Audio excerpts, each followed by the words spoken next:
ஏவிஎம்ல ஒரு படம் பண்ணாரு முருகங்கா, முந்தாணி முடிச்சு. எங்கள் ஸ்டுடியோவில் வந்து சப்ஜெக்டை கேட்காம பூஜை போட மாட்டாங்க. சரவணன் சார் கதையை சொல்லுங்க, நான் சொல்கிற நேரம் போது சொல்கிறேன்னு சொல்லிட்டு கதை சொல்லாமல் தபாய்ச்சிட்டு இருந்தார்.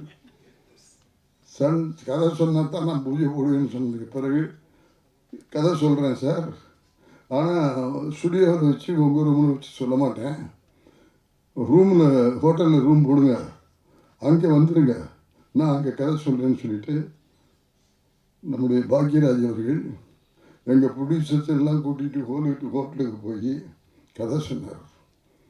எல்லோரும் ஸ்கிரிப்டை வச்சுக்கிட்டு படிச்சுக்கிட்டு பார்த்து சொல்லுவாங்க.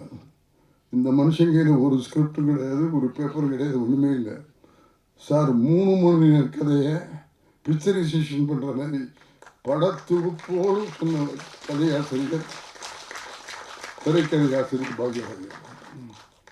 சரவணன் சார் அவங்கள எத்தனையோ கதை கேட்டிருப்பாங்க, எல்லாம் பண்ணியிருப்பாங்க. இவருடைய கதையை கேட்ட பிறகு இப்படியா ஒரு ஆள் திரைக்கதையோடு சொன்னது நீங்கள் ஒருத்தர் தான் அப்படின்னு பாராட்டின பெருமை அந்த ஏவிஎம் ஸ்டுடியோவுக்கு உண்டு. அதில் எனக்கும் பங்குண்டு. அவர் தான் பாக்யராஜ் என்பதை உங்களிடத்தில் சொல்லிக் கொள்கிறேன்.